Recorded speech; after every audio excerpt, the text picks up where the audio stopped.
you.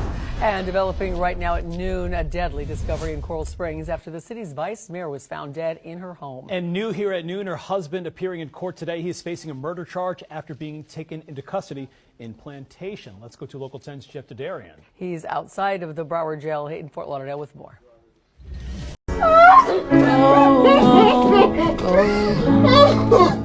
On the morning of April 1st, 2026, a text message went out at 8 a.m. from the vice mayor of Coral Springs, Florida. 3 words in the subject line: discussion items. It would be the last message anyone ever received from Nancy Metayer Bowen. By 10 a.m., she was missing from a meeting she never missed.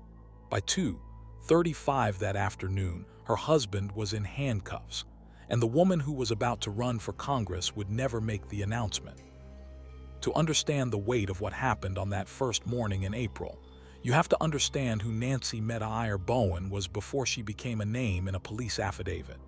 Because the story, the headlines told the world that week: vice mayor, domestic violence, husband in custody, was the smallest version of her. The real Nancy was bigger than that, and she had spent 38 years building something the country was just beginning to notice. She was born into a Haitian American family that understood, the way immigrant families often do, that education was not a luxury but a door. She walked through it.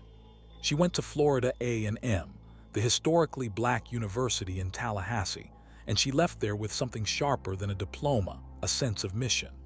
From Tallahassee, she went north to Baltimore, to the Johns Hopkins Bloomberg School of Public Health, and earned a master's degree in environmental health sciences. That combination, FAMU and Hopkins, is not an accident. It is the resume of someone who knew exactly what she was doing and exactly who she intended to fight for. And she fought early. Before most people her age had figured out what they wanted, Nancy was already inside the rooms where decisions got made. She interned at the National Oceanic and Atmospheric Administration. She interned in the office of a United States Senator. She interned in the Obama administration. She went to Haiti to work on relief after the earthquake, because for her, Haiti was never a country on a map. It was family. It was home in the second sense of the word, the way a place can be home even if you were born somewhere else. When she came back to Florida, she did not go looking for a comfortable office job. She went into the trenches of environmental justice, which in South Florida is not a theoretical subject. It is hurricanes, it is flooding, it is which neighborhoods get the clean water and which neighborhoods get forgotten. In 2017, at an age when most people are still trying to figure out their first career, she was elected to the Broward Soil and Water Conservation District. Not a glamorous post. Not a post anyone runs for to get famous. It is the kind of position you take when you actually care about the work. And the work, in her case, meant showing up during Hurricane Irma, showing up during Hurricane Michael, showing up during Hurricane Dorian, doing the unglamorous, necessary labor of helping a community survive the worst days of its year. Then in 2020, she did something no one had done before her. She ran for the Coral Springs City Commission and she won. And in winning, she became the first black woman and the first Haitian American woman ever elected to that body. Coral Springs is a city of more than 100,000 people. It had existed since 1963, and for 57 years, no woman who looked like Nancy had ever sat on its dais. She changed that, quietly, without fanfare, by simply refusing to believe the door was locked. 4 years later, the voters sent her back, re-elected in 2024, and last November, her colleagues on the commission appointed her, for the second time, as vice mayor. By then, she was not just a local official anymore. She was the vice chair of Haitian outreach for the Florida Democratic Party. She was a fixture at leadership summits, a name people in Tallahassee mentioned when they talked about the future of the party. And the future for Nancy had started to take a specific shape. She was preparing to announce a run for the United States Congress. People who spoke to her in those final weeks said she was ready. Jared Moskowitz, a sitting congressman, would later say he had been with her that Saturday, just 4 days before the end. He described someone who was stepping forward, not stepping back.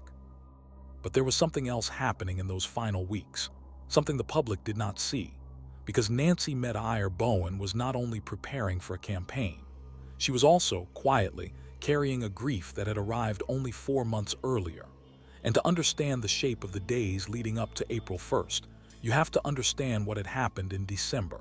December of 2025 took something from Nancy Metayer Bowen that no election could give back. His name was Joshua. He was her younger brother, and he was 26 years old when he died. The family announced it quietly, the way families announce the kind of death that does not have a clean explanation. Joshua had been fighting schizophrenia for years. The illness had arrived in his late teens and had not loosened its grip, and in December, after a long and private war, he died by suicide. He was her baby brother. And Nancy, the older sister, the fixer, the woman who had spent her whole adult life running toward other people's emergencies, could not fix this one. There is a detail about Joshua that the obituaries mentioned in passing, almost as a footnote, but it is not a footnote. It is the whole weight of a generation. Joshua Metayer had been a student at Marjorie Stoneman Douglas High School on February 14, 2018. He had been inside the building on the day of the mass shooting that killed 17 people and wounded 17 more. He had walked out of that school alive. And for almost 8 years after that, he had carried whatever it is that survivors carry when they walk out of a place like that alive. The family does not owe the public a direct line between one trauma and the other, but the timeline is the timeline. And the sister who buried him in December was the same sister who, 4 months later, would be killed in her own bedroom. She did not stop working. That was not who she was. In the weeks after Joshua's funeral, Nancy kept showing up. She kept going to commission meetings. She kept doing the Haitian outreach work for the state party. She went to the Florida Democratic Party's leadership summit in mid-March, where the party chair, Nikki Fried, hugged her and had a conversation she would later describe as one of the last. People who saw her in those weeks said she looked tired, but she always looked like someone who was still moving forward, still planning, still preparing for the announcement that was coming. The congressional run was not a rumor by then. It was a decision. The paperwork and the logistics were being lined up. The people around her were being told. On the Saturday before April 1st, Congressman Jared Moskowitz spent time with her. He would later say, with the stunned disbelief of someone who cannot reconcile two images of the same person, that she had just buried her brother and was about to announce her campaign, and was one of the nicest people he had ever worked with. All of those things were true at the same time. That was the last Saturday. What the public did not know, and what would only begin to surface in the days after her death, was that the house on Northwest 127th Avenue had a history that no one outside its walls had been paying attention to. Since Nancy and Stephen Bowen had moved in together in August of 2023, the Coral Springs Police Department had been called to that address 6 times. 6 calls for service in less than 3 years. The records list them in the dry language of dispatch logs: a disturbance, a theft, animal bites, another investigation whose details have not been made public. None of them on paper said the word that the 7th call would force everyone to say out loud. None of them triggered the kind of formal domestic violence risk assessment that Florida protocols are supposed to produce when a pattern begins to form. And so the pattern, if there was one, stayed where patterns in these cases so often stay. Inside the house, between 2 people, invisible to the neighbors, invisible to the colleagues, invisible to the voters who had just sent her back to office for a second term. On the evening of Tuesday, March 31st, 2026, Nancy Metayer Bowen went home. What happened inside that house on Tuesday night, no outside witness saw. But by Wednesday morning, the commission office was waiting for a vice mayor who was not going to arrive. And the first person to notice was going to be a staff member holding a phone, looking at a text that had come in at 8 a.m. The text arrived at 8 o'clock on Wednesday morning. The subject line said, "Discussion items." It was the kind of routine message a vice mayor sends 100 times a month. Notes for the meeting, things to raise, housekeeping. The staff member who received it, whose name has been redacted from the police affidavit, had no reason to read anything into it. It was Nancy being Nancy, prepared, early, thinking ahead. Then the meeting started and Nancy was not there. And when people tried to call her, the phone rang and no one picked up. That was the first wrong note, because Nancy Metayer Bowen was the woman who showed up, the woman who answered, the woman who, 4 months after burying her brother, had not missed a single thing she was supposed to be at. Her not being there was, by itself, an alarm. So the staff member did what anyone would do. She tried the husband.